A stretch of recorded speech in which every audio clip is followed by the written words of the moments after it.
ಈ ಕಂಪ್ನೀಸ್ ಹಿಂಗೆಲ್ಲ ಹೋಗೋದು ಬೇಡ, ನಂದೇ ಸ್ವಂತ ಕಂಪ್ನಿ ಸ್ಟಾರ್ಟ್ ಮಾಡ್ಕೊಂಬಿಡೋದು ಬೆಟ್ರು ಅಂತ ಹೇಳಿ ಅವರು ಒಂದು ಸ್ವಂತ ಬಿಸ್ನೆಸ್ ಸ್ಟಾರ್ಟ್ ಮಾಡ್ಕೊಂಡ್ರು. ಇವರಂದ್ರು ಏನು ನಾವು ತಪ್ಪು ಮಾಡಿಬಿಟ್ವಾ ಇಂಡಿಯಾಗೆ ಬಂದು, ನಾನು US ಅಲ್ಲಿ ಎಷ್ಟೋ ಸೇಫ್ ಆಗಿದ್ದೆ, ಈಗ ಏನು ಮಾಡೋದು ನಂಗೆ ಅರ್ಥ ಆಗ್ತಾ ಇಲ್ಲ ಅಂದಾಗ ನಾನು ಒಂದೇ ಮಾತಾಡಿ, ಏನು ಮುಳುಗೋಗಲ್ಲ ಪ್ರಪಂಚ, ಏನು ಬರುತ್ತೋ ನೋಡೇ ಬಿಡೋಣ.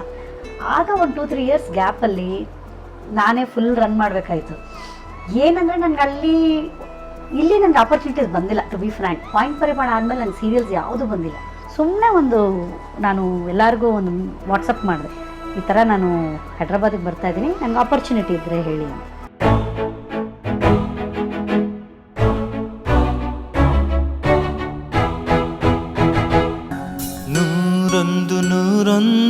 ಸಾಮಾನ್ಯ ಭಾರತೀಯನ ಪ್ರಶ್ನೆ ಇದು. ಇವಾಗ ನಿಮಗೆ ನಿಮ್ಮ ಸಿಸ್ಟರ್ ಇಲ್ಲಿದ್ದಾರೆ, ನಿಮ್ಮ ಬ್ರದರ್ ಇಲ್ಲಿದ್ದಾರೆ, ಇನ್ನೊಬ್ರು ಸಿಸ್ಟರ್ ಇಲ್ಲಿದ್ದಾರೆ, ಫೈನ್.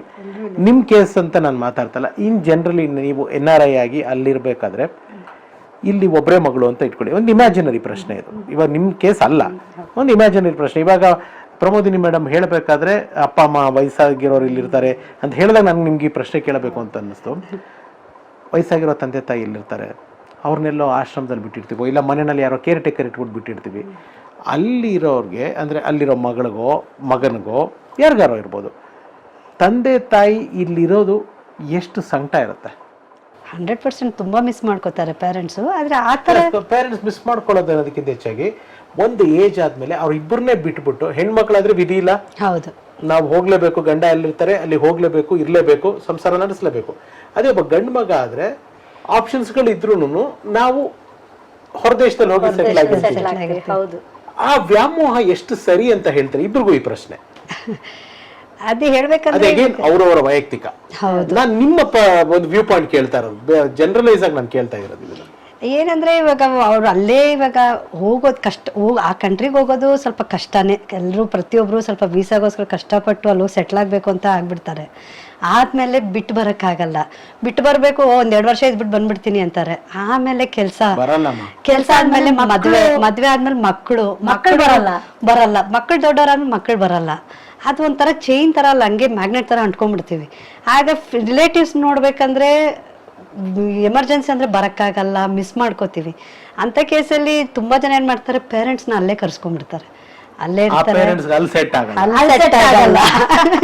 ಅವರು ಬರ್ತಾ ಹೋಗ್ತಾ ಟ್ರಾವೆಲ್ ಮಾಡ್ತಾ ಇರ್ತಾರೆ. ಅಲ್ಲಿ ಇವ್ರು ಬರಕ್ಕಾಗಲ್ಲ, ಅವರು ಅಲ್ಲಿ ಇರಕ್ಕಾಗಲ್ಲ. ಎಲ್ಲ ನೋಡೇ ನಾನು ನನ್ಗನ್ಸಿದ್ದು ಹಾಗಾಗುತ್ತೆ. ದುಡ್ಡು ಒಂದೇನಾ, ದುಡ್ಡುಗೋಸ್ಕರನೇ ಬದುಕ್ಬೇಕಾ? ದುಡ್ಡೇನಾ ಅಲ್ಲ, ಇದಕ್ಕೆ ಮೀರಿ ಬೇರೆ ಇದೆ.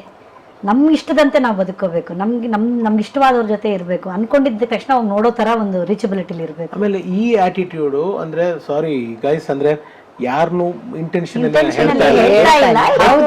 ನಾವೆಲ್ಲ ಒಂದು ಸೇಮ್ ಎರ ಇರೋದ್ರಿಂದ ನಾವು ಮಾತಾಡ್ತಿರೋದು, ಕನೆಕ್ಟ್ ಆಗ್ತಾ ಇರೋದು. ಇವತ್ತಿನ ಜನರೇಷನ್ ಹುಡುಗರುಗಳಿಗೆ ಇವೆಲ್ಲ ನೀವ್ ಯೋಚನೆ ಮಾಡೋ ತರ, ನಾವ್ ಯೋಚನೆ ಮಾಡೋ ತರ ಮಾಡಲ್ಲ. ಪ್ರಾಕ್ಟಿಕಲ್ ಅಂದ್ರೆ ಅವರೆಲ್ಲ ತುಂಬಾ ಪ್ರಾಕ್ಟಿಕಲ್. ಇನ್ಫ್ಯಾಕ್ಟ್ ಆ ತರ ಇರಕ್ ನಮ್ ಕೈಲಿ ಆಗಲ್ಲ. ಎಮೋಷನ್ಸ್ ಎಲ್ಲ ಕಂಟ್ರೋಲ್ ಅಲ್ಲಿ ಇಟ್ಕೊಡ್ತಾರೆ ಅವರು.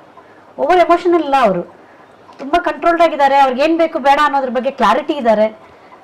ಸೊ ಒಂದೇ ಪಾಯಿಂಟ್ ಏನಂದ್ರೆ, ಸ್ವಲ್ಪ ಫಾರಿನ್ ಇರೋದ್ರಿಂದ ಮನೆಗಳಿಗೂ ಹೆಲ್ಪ್ ಆಗುತ್ತೆ ಅಂತ ಒಂದು ಇದ್ರಲ್ಲಿ ಕೂಡ ಇರ್ತಾರೆ.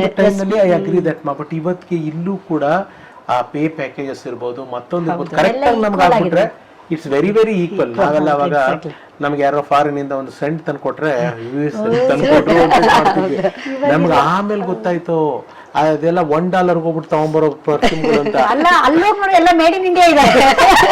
ನಾವು ಇಲ್ಲಿಂದ ಫಾರಿನ್ ಅಂತ ಅಲ್ಲೋಗಿ ನೋಡಿದ್ರೆ ಒಂದೊಂದ್ರ ಮೇಲೆ ಮೇಡ್ ಇನ್ ಇಂಡಿಯಾ. ಡ್ರೆಸ್ಗಳು ನೋಡಿದ್ರೆ ಅದು ಕೂಡ ಮೇಡ್ ಇನ್ ಇಂಡಿಯಾ ಅಂತ ಬರ್ತಾರೆ. ನಾವುಗಳೆಲ್ಲ ಇನ್ನೋಸೆಂಟ್ ಗಳಾಗಿದ್ವಿ. ಇವತ್ತಿನ ಮಕ್ಳುಗಳು ಹಂಗಿಲ್ಲ, ವೆರಿ ಶಾರ್ಪ್. ಅವ್ರಿಗೆಲ್ಲರೂ ಆನ್ಲೈನ್ ಶಾಪ್ ಮಾಡೋ ಅಂತ ಹೇಗೆ ಅಂದ್ರೆ ಒಂದು ಗೋಲ್ ಇಟ್ಕೊಂಡಿದ್ದಾರೆ, ಹೀಗೆ ಬದುಕ್ಬೇಕು, ಹೀಗೆ ಇರ್ಬೇಕು ಲೈಫಲ್ಲಿ ಅಂತ. ಸೆಂಟಿಮೆಂಟ್ಸ್ ಎಲ್ಲ ಪಕ್ಕದಲ್ಲಿ ಇಟ್ಬಿಟ್ಟಿದ್ದಾರೆ. ಈಗ ಅವ್ರ ಲೈಫ್ ಅಚೀವ್ಮೆಂಟ್ ಏನಿದೆ, ಅವ್ರ ಗೋಲ್ ಏನಿದೆ, ಅದನ್ನ ರೀಚ್ ಆಗೋದಕ್ಕೆ ಟ್ರೈ ಮಾಡ್ತಾ ಇರ್ತಾರೆ.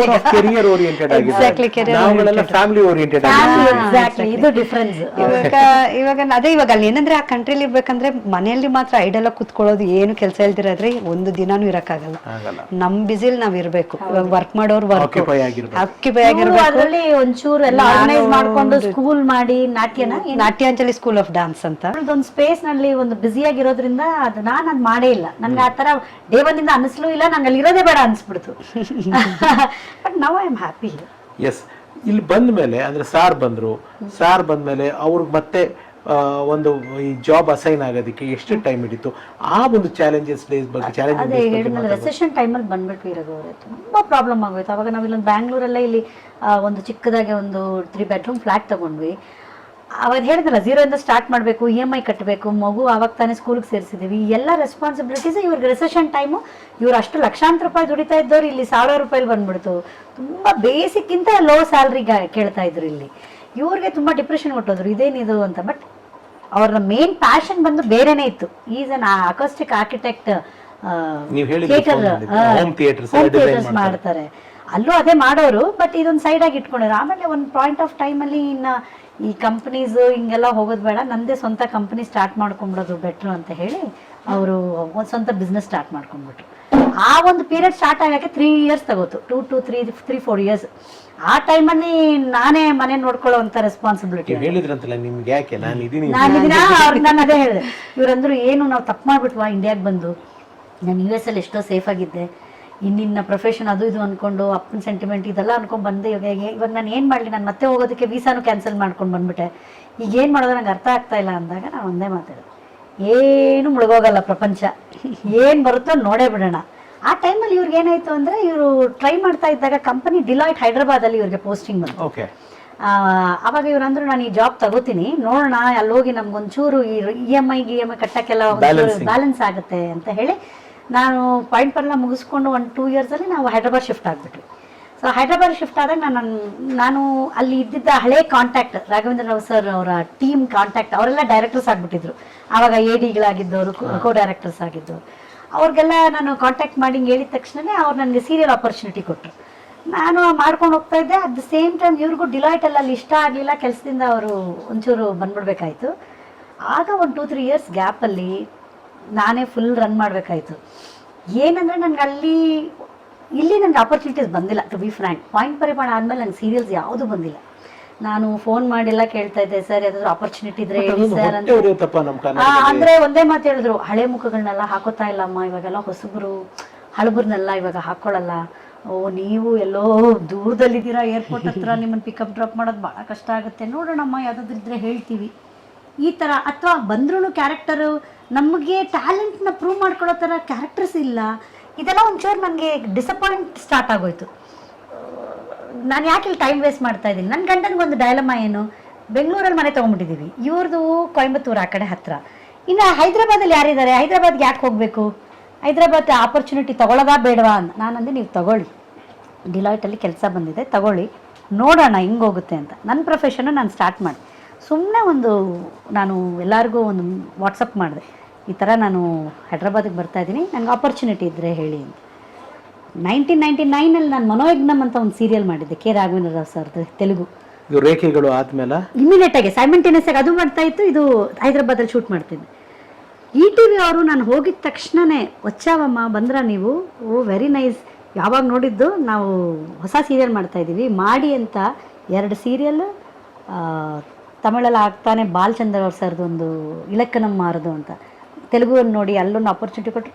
ಸೊ ಒಂದು 4-5 ಸೀರಿಯಲಲ್ಲಿ ಫುಲ್ ಬ್ಯುಸಿ ಆಗಿಬಿಟ್ಟೆ ನಾನು ಒಂದು ಸೇಫ್ ಝೋನ್ಗೆ ಬರೋದಕ್ಕೆ ಕಾರಣ ತೆಲುಗು ಇಂಡಸ್ಟ್ರಿ.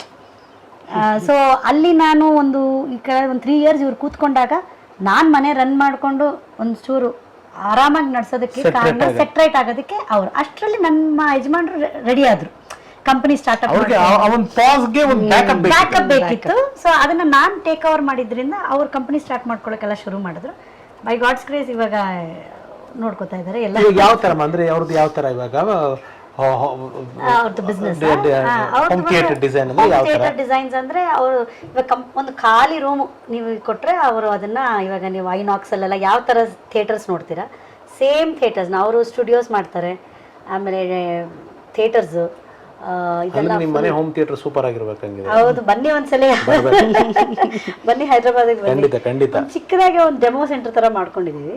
ಸೊ ಇವರು south India, full all over ಇಂಡಿಯಾದಲ್ಲಿ. ಸಾರ್ನೆಲ್ಲರೂ ರೀಚ್ ಮಾಡ್ಬೇಕಂದ್ರೆ ಯಾರಾದರೂ ಹೇಗೆ, ಮೇಲ್ ಅವ್ರದ್ದು ಫೇಸ್ಬುಕ್ ಪೇಜ್ ಇದೆ, ಇನ್ಸ್ಟಾ ಪೇಜ್ ಇದೆ, ಅದೆಲ್ಲ ಲಿಂಕ್ ನ ಶೇರ್ ಮಾಡಿ, ನಾನೆಲ್ಲಾನು ಹಾಕಿರ್ತೀನಿ. ಯಾಕಂದ್ರೆ ಇದು ನೋಡಿದ್ಮೇಲೆ ಯಾರಿಗಾರು ಅದನ್ನ ಸಾರ್ ಸರ್ವಿಸ್ ಬೇಕು ಅಂತ ಆಸೆ ಪಡೋರು definitely they can reach him ಅಂತ. ತುಂಬಾ ಡೆಮೋ ಸೆಂಟರ್ಸ್ ಬೆಂಗಳೂರಲ್ಲೂ ಇದೆ, ಹೈದರಾಬಾದ್, ತಮಿಳ್ನಾಡಲ್ಲಿ ಎಲ್ಲ ಕಡೆ ಇದೆ. ಸೊ ಡೆಫಿನೆಟ್ ಆಗಿ ಇಷ್ಟ ಆಗುತ್ತೆ. ದೇವರು ಕೈ ಬಿಡಲ್ಲ ಅನ್ನೋದಕ್ಕೆ ಇದೇ ಕಾರಣ. ಒಳ್ಳೆತನ ಯಾವತ್ತೂ ಒಳ್ಳೇದ್ ಮಾಡೇ ಮಾಡ್ತಾರೆ ಅನ್ನೋದಕ್ಕೆ. ಎಸ್, ನಿಮ್ಮ ತೆಲುಗು ಸಿನಿಮಾದ ಅಥವಾ ತೆಲುಗು ಧಾರಾವಾಹಿಗಳ ಪ್ರಯಾಣ ನೀವು ಹೇಳಿದ್ರಿ ಅಂದ್ರೆ ನಮ್ಮ ಒಂದು ಕನ್ನಡದ ಹೆಣ್ಮಗಳಿಗೆ ಅವಕಾಶ ಕೊಟ್ಟು ಬೆಳೆಸಿ ಅವರ ಕಷ್ಟಕ್ಕೆ ಜೊತೆಗೆ ನಿಂತುಕೊಂಡ ಆ ಎಲ್ಲ ಮಹನೀಯರಿಗೂ ನಾವೆಲ್ಲ ಕನ್ನಡಿಗರು ನಮಸ್ಕಾರ ಹೇಳ್ತೀವಿ. Thank you. ಹೌದು, ಹೌದು. ಅಂದ್ರೆ ನಾನು ಕೊಟ್ಟಿಲ್ಲ ಅಂತಲ್ಲ, ಮೇ ಬಿ ನಮ್ಮಲ್ಲಿ ಆ ಒಂದು ಅಪರ್ಚುನಿಟಿ ಕಡಿಮೆ.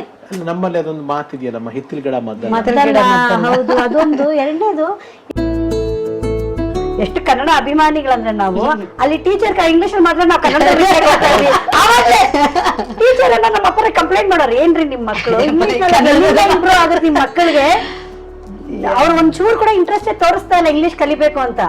ಅಲ್ಲಿ ಬೇರೆ ಭಾಷೆ ನಮ್ಮ ಬೆಂಗಳೂರಲ್ಲಿ ಎಲ್ಲಾ ತರ ಭಾಷೆ ಹುಡುಗಿರು ಇರ್ತಾರಲ್ಲ, ಅವ್ರ ಕನ್ನಡನೇ ಮಾತಾಡ್ತಾ ಇದ್ವಿ, ಅವ್ರಿಗೆಲ್ಲ ಕನ್ನಡ ಕಲಿಸ್ಬಿಟ್ಟು ನನ್ ಮಕ್ಕಳೆಲ್ಲ ಬರೀ ನನ್ನ ಹತ್ರ ಕನ್ನಡನೇ ಮಾತಾಡ್ತಾರೆ. ನಮ್ಮ ಕನ್ನಡನೇ. ಅವ್ರು ತಮಿಳಲ್ವಾ, ನನ್ ಮಗಳು ಕನ್ನಡದಲ್ಲೇ ಮಾತಾಡೋದು.